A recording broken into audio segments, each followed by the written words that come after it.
ಪುತ್ತಿಲ ಪರಿವಾರದ ನೇತೃತ್ವದಲ್ಲಿ ನಡೆಯಲಿರುವಂತಹ 3ನೇ ವರ್ಷದ ಶ್ರೀನಿವಾಸ ಕಲ್ಯಾಣೋತ್ಸವ ಹಾಗೂ ಸಾಮೂಹಿಕ ವಿವಾಹದ ಬ್ಯಾನರ್ಗೆ ಹಾನಿಯುಂಟು ಮಾಡಿದ ಕಿಡಿಗೇಡಿಗಳ ಕೃತ್ಯವನ್ನ ಪುತ್ತೂರು ಬಿಜೆಪಿ ನಗರ ಮಂಡಲ ಅಧ್ಯಕ್ಷ ಶಿವಕುಮಾರ ಪಿಬಿ ಹಾಗೂ ಬಿಜೆಪಿ ಗ್ರಾಮಾಂತರ ಮಂಡಲ ಅಧ್ಯಕ್ಷ ದಯಾನಂದ ಉಚ್ರೆಮಾರು ತೀಕ್ಷ್ಣವಾಗಿ ಖಂಡಿಸಿದ್ದಾರೆ. ಈ ಬಗ್ಗೆ ಸುದ್ದಿಗಾರರೊಂದಿಗೆ ಮಾತನಾಡಿದ ಅವರು, ಕಳೆದ 4 ದಿನಗಳ ಹಿಂದೆ ಪುತ್ತೂರಿನ ಬಲ್ನಾಡು ಶ್ರೀ ದಂಡನಾಯಕ ಉಳ್ಳಾಲ್ತಿ ದೇವಸ್ಥಾನದ ಸಮೀಪ ಶ್ರೀನಿವಾಸ ಕಲ್ಯಾಣೋತ್ಸವ ಹಾಗೂ ಸಾಮೂಹಿಕ ವಿವಾಹದ ಬಗ್ಗೆ ಹಾಕಲಾಗಿದ್ದ ಬ್ಯಾನರ್ಗೆ ಹಾನಿಯುಂಟು ಮಾಡಿರುವುದು ಸರಿಯಲ್ಲ.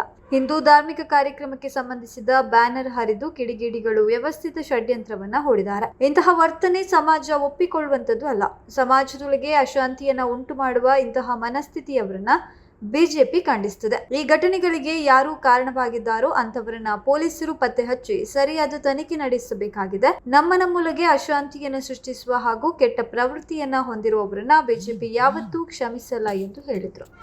ಕಟು ಶಬ್ದಗಳಿಂದ ಖಂಡಿಸುತ್ತದೆ. ಯಾವ ರೀತಿ ಈ ರೀತಿಯ ಒಂದು ಘಟನೆ ಆಗಲಿಕ್ಕೆ ಯಾರು ಕಾರಣರೋ ಅಂಥವರನ್ನ ಸರಿಯಾದ ತನಿಖೆಗಳ ಮುಖಾಂತರ ಪತ್ತೆ ಹಚ್ಚಿ ಅದು ಯಾರು ಮಾಡಿರುವಂಥದ್ದು ಅನ್ನೋದನ್ನು ಸಮಾಜಕ್ಕೆ ತೋರಿಸುವಂಥ ಕೆಲಸವನ್ನು ಪೊಲೀಸ್ ಇಲಾಖೆ ಮಾಡಬೇಕು. ನಮ್ಮೊಳಗೆ ಒಂದಷ್ಟು ಅಶಾಂತಿಯನ್ನು ಕದಡುವಂಥ ಈ ರೀತಿಯೊಂದು ಕೆಟ್ಟ ಪ್ರವೃತ್ತಿಯನ್ನು ಸಮಾಜದಲ್ಲಿ ಮಾಡುವಂಥವರನ್ನು ಭಾರತೀಯ ಜನತಾ ಪಾರ್ಟಿ ಯಾವತ್ತೂ ಒಪ್ಪಿಕೊಳ್ಳಲಿಕ್ಕೆ ಸಾಧ್ಯನೇ ಇಲ್ಲ. ಅದನ್ನು ನಾವು ಅತ್ಯಂತ ಕಟು ಶಬ್ದಗಳಿಂದ ಖಂಡಿಸ್ತೇವೆ.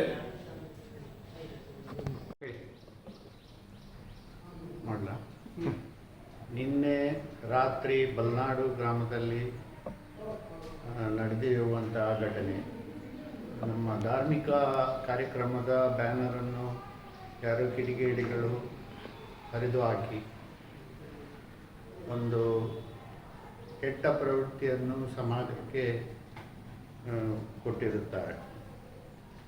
ಇಂಥ ಘಟನೆಯನ್ನು ನಮ್ಮ ಪುತ್ತೂರು ಬಿಜೆಪಿ ತೀವ್ರವಾಗಿ ಖಂಡಿಸುತ್ತದೆ. ಯಾರೇ ಈ ರೀತಿ ಮಾಡಿದವರನ್ನು ಕಠಿಣ ಶಿಕ್ಷೆಗೆ ಗುರಿ ಮಾಡಿ ತಪ್ಪಿತಸ್ಥರನ್ನು ಶಿಕ್ಷೆಗೊಳಪಡಿಸಬೇಕಂತ ನಮ್ಮ ಪುತ್ತೂರು ಬಿಜೆಪಿ ಈ ಘಟನೆಯನ್ನು ತುಂಬ ಗಂಭೀರವಾಗಿ ತೆಗೆದುಕೊಂಡಿದೆ. ಪೊಲೀಸ್ ಇಲಾಖೆ